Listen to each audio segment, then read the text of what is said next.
أما بعد أعوذ بالله من الشيطان الرجيم بسم الله الرحمن الرحيم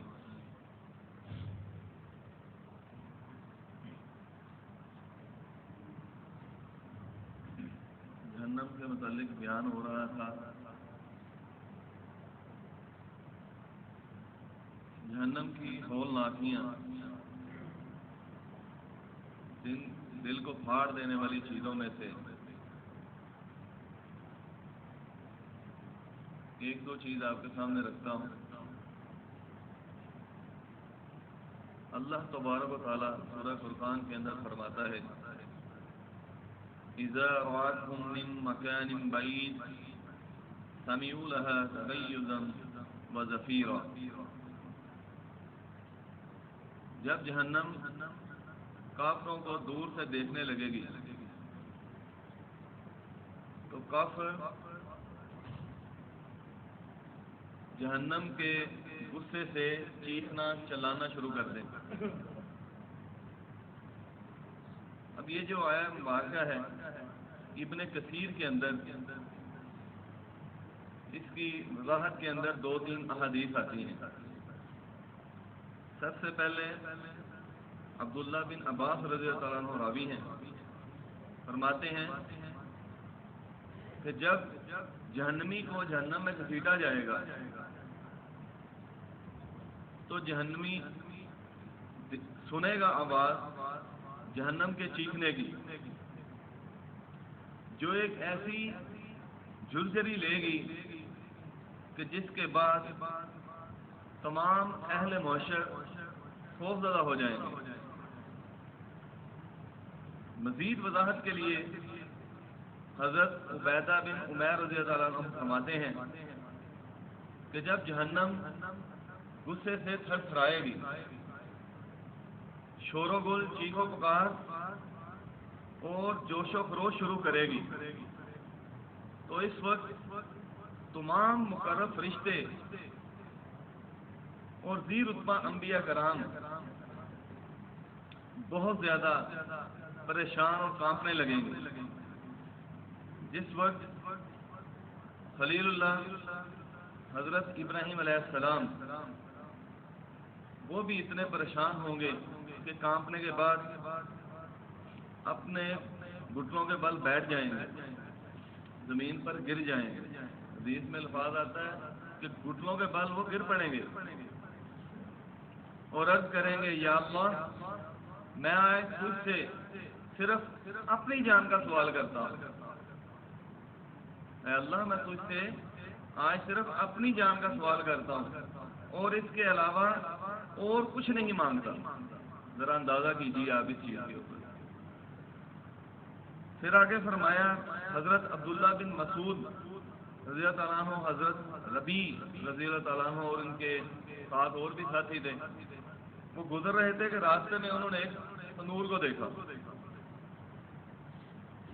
تنور کی آگ کو دیکھ کر حضرت عبداللہ بن مسعود رضی اللہ عنہ کے ذہن میں فوراً ہی قرآن کی یہ آیت آ گئی، جو سورہ فرقان کی انہوں نے یہی آیت جو میں نے آپ کے سامنے تلاوت کی ہے انہوں نے وہ بیان کر دی۔ حضرت ربیع جو ہے اس کو سنتے ہی بے ہوش ہو گئے۔ فرماتے ہیں کہ ہم صبح سے لے کر عبداللہ بن مسعود جو ہیں وہ صبح سے لے کر دوپہر تک ان کے پاس بیٹھے رہے، انہیں چارپائی پہ ڈالا گیا اور ایک مقام کے اوپر انہیں لٹا دیا گیا، وہ دوپہر تک بھی ہوش میں نہ آئے۔ میرے بھائیوں، جہنم یا قبر یا آخرت یہ ایسی چیزوں کا نام ہے جنہیں فراموش نہیں کیا جا سکتا، انہیں تو روز یاد کرنا چاہیے۔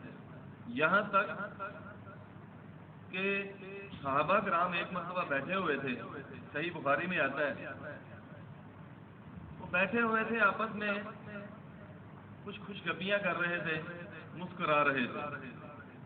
نبی مکرم صلی اللہ علیہ وسلم ان کی طرف داخل ہوئے اور تعجب کے ساتھ انہیں دیکھتے ہوئے فرمایا کہ اے میرے صحابیوں، کیا تمہیں جہنم کی آگ بھول گئی ہے؟ اسی سوال کے اوپر صحابہ کرام زاروں قطار ہونے لگے. یعنی یہ بہت زیادہ غور کی باتیں ہیں، ان کو بار بار سننا چاہیے، بار بار دہرانا چاہیے. یہی وہ چیزیں ہیں جس سے انسان کے جو دل ہیں وہ نرم ہوتے ہیں، اور اس کے بعد وہ اپنے مالک حقیقی کے متعلق اس طرح سوچتا ہے کہ جیسے اللہ تبارک و تعالیٰ چاہتا ہے، تو پھر اللہ بھی بندے کی مدد کرتا ہے. آگے فرمایا اللہ تبارک و تعالیٰ نے سورہ ملک کے اندر اسی جہنم کے متعلق، اس کی ہول ناکیوں کے متعلق، اذا القوا فيها سمعوا لها شهيقا وهي تفور تكاد تميز من الغيظ. جب کافر جہنم میں پھینکے جائیں گے تو وہ جہنم کے دھاڑنے کی ہولناک آوازیں سنیں گے. جہنم جوش کھا رہی ہوگی، ایسا معلوم ہوگا غصے کے مارے ابھی پھٹ جائے گی. معزز سامعین، یہاں پہ تھوڑا غور کرنا چاہیے کہ انبیاء کرام اور جو مقرب فرشتے ہیں، فرشتہ جو ہے اس کے متعلق تو یہ ہے نا کہ وہ اللہ تعالیٰ کی حکم کے علاوہ کوئی کام کرتا ہی نہیں. کوئی فرشتہ ایسا نہیں جو اللہ تبارک و تعالیٰ کی مرضی کے بغیر کچھ کرے. صرف ایک فرشتہ ایسا تھا کہ جس نے اللہ کی نافرمانی کی، وہ بھی جنوں میں سے تھا. اس کو اللہ تعالیٰ نے آگ کا بنایا ہوا تھا، ابلیس. اس نے نافرمانی تو کی، لیکن اس کا جو ماخذ تھا، جو مادہ تھا، وہ آگ کا تھا. جن کو اللہ نے نور سے پیدا کیا، جتنے بھی فرشتے ہیں، وہ تو ہمیشہ ہی اللہ کے حکم کی پیروی لاتے ہیں. اب معاملہ کیا ہے کہ وہ بھی جہنم کے داڑنے اور اس کے غصے سے پریشان ہیں. لیکن ایک انسان ہے، آج ہم جو ہیں، ہمیں کوئی پریشانی نہیں ہے. جہنم کی ہول ناکیاں سنتے ہیں ہم، قرآن کا ترجمہ پڑھتے ہیں ہم، لیکن پھر بھی ہمیں کسی قسم کی ہمارے آنکھوں کے اندر کوئی آنسو نہیں آتا. کوئی اللہ تعالیٰ کا خوف ہمیں ڈرا نہیں پاتا. اللہ تعالیٰ سے دعا ہے کہ اللہ تبارک و تعالیٰ ہمارے اندر تقوی پیدا کرے، ہمارے دلوں کو نرم کر دے، اور یہ رمضان ایسا ہو کہ جس کے بعد ہم کبھی گناہ نہ کریں. ایسی اللہ تعالیٰ ہماری توبہ قبول فرمائے. پھر فرمایا کہ جہنم پر 19 فرشتے مقرر ہیں. یا ایھا الذین آمنوا قوا انفسکم واہلیکم نارا وقودها الناس والحجارة علیہا ملائکۃ غلاظ شداد لا یعصون اللہ ما امرهم ویفعلون ما یؤمرون. یہاں پہ اللہ تبارک و تعالی ہمیں کیا فرما رہا ہے؟ نہ صرف اپنی ذات کا بلکہ دوسروں کا، اپنے اہل عیال کا فرما رہا ہے کہ ان کا خیال کرو. اللہ فرماتا ہے لوگوں جو ایمان لائے ہو، اپنے آپ کو اور اپنے اہل عیال کو آگ سے بچا لو، جس کا ایندھن انسان اور پتھر ہوں گے، جس پر نہایت تنگ ہو سخت گیر فرشتے مقرر ہوں گے، جو اللہ کی حکم کی کبھی نافرمانی نہیں کرتے. جو حکم انہیں دیا جاتا ہے وہ وہی کرتے ہیں. جہنم کے اوپر حدیث میں آتا ہے کہ ایسے فرشتے ہوں گے جو کسی کی کوئی آواز نہیں سنیں گے. چاہے جہنمی جتنا مرضی جو ہے نا وہ کرلا رہا ہے، جتنا مرضی جو ہے وہ پکار رہا ہے، رو رہا ہے، دھاڑ ہے، جو اس کے اوپر داروغے ہوں گے، جو یہ 19 فرشتے مقرر کر دیے جائیں گے، ان کے متعلق آتا ہے کہ یہ ان کی کوئی خبر گیری اس طرح کی نہیں کریں گے، کوئی ان کی بات نہیں سنیں گے جس سے انہیں محسوس ہو کہ شاید تھوڑی دیر کے لیے ہمارا عذاب کم کر دیا جائے. ایک اور آخری آیت جو ہے آپ کے سامنے پڑھتا ہوں، اس کے اوپر تھوڑا سا غور کریں ہم. ان الذین کفروا بآیاتنا سوف نصلیہم نارا کلما نضجت جلودهم بدلناهم جلودا غیرها لیذوقوا العذاب ان اللہ کان عزیزا حکیما. سورہ نساء آیت نمبر 56 ہے. اللہ فرماتا ہے بے شک وہ لوگ جنہوں نے ہماری آیتوں کو ماننے سے انکار کیا، انہیں ہم یقیناً آگ میں جھونکیں گے، استغفر اللہ، جب ان کے بدن کی کھال کل جائے گی تو اس کی جگہ دوسری کھال پیدا کر دیں گے تاکہ وہ عذاب کا خوب مزہ چکھیں۔ اللہ غالب بھی ہے اور حکمت والا بھی ہے۔ میرے بھائیوں، یہ جو دو تین قسم کے عذاب آج ہم نے سنے ہیں، ان سے پتہ چلتا ہے کہ جہنم جو ہے وہ اتنی ہولناک ہے کہ جہاں پر انبیاء کرام جن کو اللہ تعالیٰ نے دنیا میں بشارت دی، کیا حضرت عمر رضی اللہ عنہ کو اللہ تبارک و تعالیٰ نے جنت کی بشارت نہ دی تھی؟ کیا عثمان غنی رضی اللہ عنہ کو اللہ تبارک و تعالیٰ نے جنت کی بشارت نہ دی تھی؟ عائشہ صدیقہ رضی اللہ عنہ کو دنیا کے اندر کیا جنت کی بشارت نہیں ملی تھی؟ فاطمہ الزہرا رضی اللہ عنہ کو، عشرہ مبشرہ صحابہ کرام کو رضوان اللہ اجمعین، ان لوگوں کو جنت کی بشارت نہیں ملی تھی؟ نبی مکرم صلی اللہ علیہ وسلم کو اللہ تبارک و تعالیٰ کی طرف سے کیا خوف تھا کہ پھر بھی وہ اتنی زیادہ محنت کرتے تھے، ساری ساری رات جو ہے وہ عبادت میں گزار دیتے، رات کا جو آخری پہر ہے اس میں اٹھتے، یہاں تک کہ امی عائشہ ذکر رضی اللہ عنہا فرماتی ہیں، صحیح بخاری میں یہ روایت آتی ہے، فرماتی ہیں کہ میں کیا دیکھتی ہوں کہ یہ قطرے جو ہیں پانی کے یہ کہاں سے آ رہے ہیں، اندھیرا ہوتا ہے تو دیکھتی ہیں کہ میرے سردار جو ہیں وہ کھڑے ہیں، وہ اپنی امت کے لیے رو رہے ہیں، اللہ کے آگے فریادیں کر رہے ہیں، اور ماشاءاللہ سے امت ایسی ہے، ہم لوگ اتنے ناقص ہیں، سر فرست میں ہم اتنے ناقص ہیں کہ ہمیں محمد صلی اللہ علیہ وسلم سے کوئی پیار نہیں۔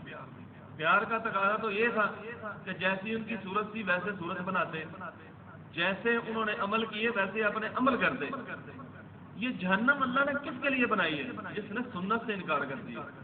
اے اللہ ہمیں سنت پر عمل کرنے کی توفیق عطا فرما۔ ان تمام ہولناکیوں سے جو عشرہ مبشرہ صحابہ کرام سے جنہیں جنت کی بشارت مل گئی، بدریوں کو کہہ دیا کہ اگر آج کے بعد یہ غلطی بھی کریں گے، یہ کچھ بھی کر لیں، میں نے ان کے لیے جنت رکھی۔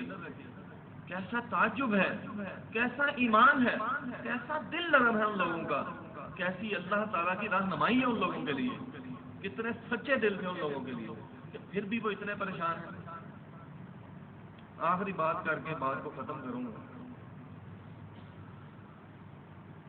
پچھلی قوموں میں سے ایک شخص ایسا گزرا کہ جس کی عبادت جو تھی وہ ایسے سمجھ لیں کہ اگر اس کی 1000 سال عمر ہے تو ساری کی ساری عمر ہی اس نے اللہ تبارک و تعالیٰ کے سامنے رکوع سجدے اور قیام میں گزاری۔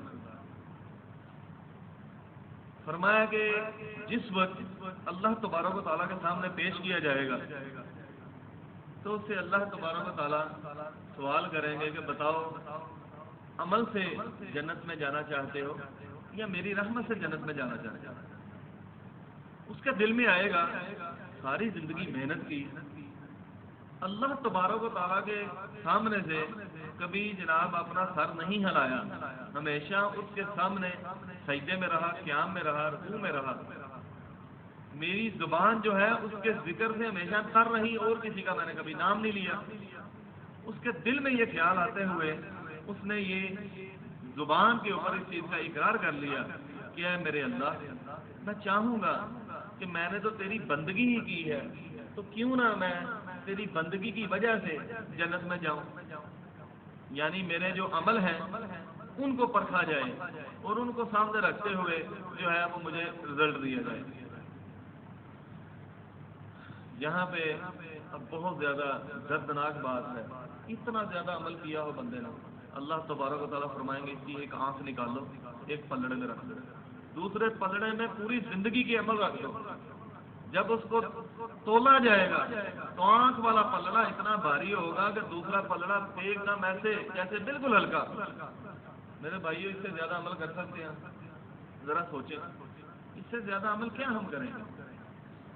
لیکن معاملہ کیا ہے، جس وقت اس شخص نے یہ عمل دیکھا کہ پلڑا جو ہے وہ نیچے ہو گیا ہے، وہ والا جس میں میری آنکھ ہے، فوراً ہی جو ہے اس نے اپنا جو ہے نا طریقہ کار وہ بدلا، اس نے اللہ تعالیٰ سے معذرت کی، معافی مانگی اور کہا کہ میرے مالک تو مجھے اپنی رحمت سے جنت میں لے جائے۔ اللہ تبارک و تعالیٰ نے ظاہر کیا میرے بندے تو ساری زندگی کے اندر میری وہ نعمت جو تجھے میں نے دیکھنے کی نعمت دی ہے تو ساری زندگی لگا رہے میری بندگی میں تو اس کا حق ادا نہیں کرتا۔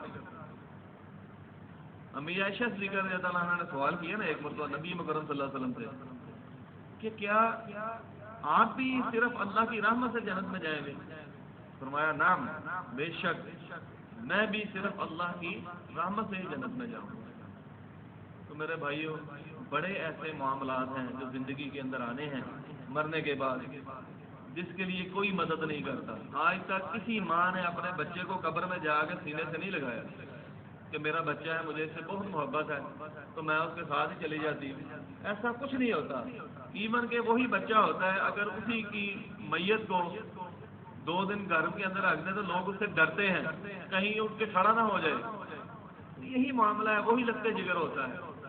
اللہ تبارک و تعالیٰ سے دعا ہے کہ ہمارے دلوں کو نرم کر دے، ہمیں دین کی صحیح سمجھ عطا فرمائے، ہمیں محمد صلی اللہ علیہ وسلم سے ایسے محبت کرنے کی توفیق دے جیسے ابو بکر صدیق رضی اللہ عنہ فرماتے تھے، جیسے حضرت عمر رضی اللہ عنہ کرتے تھے، جیسے صحابہ کرام کرتے تھے، ہمیں بھی ہمارے دلوں کے اندر بھی وہ رغبت پیدا کرتے تھے۔ وآخر دعوانا والحمد للہ رب العالمین۔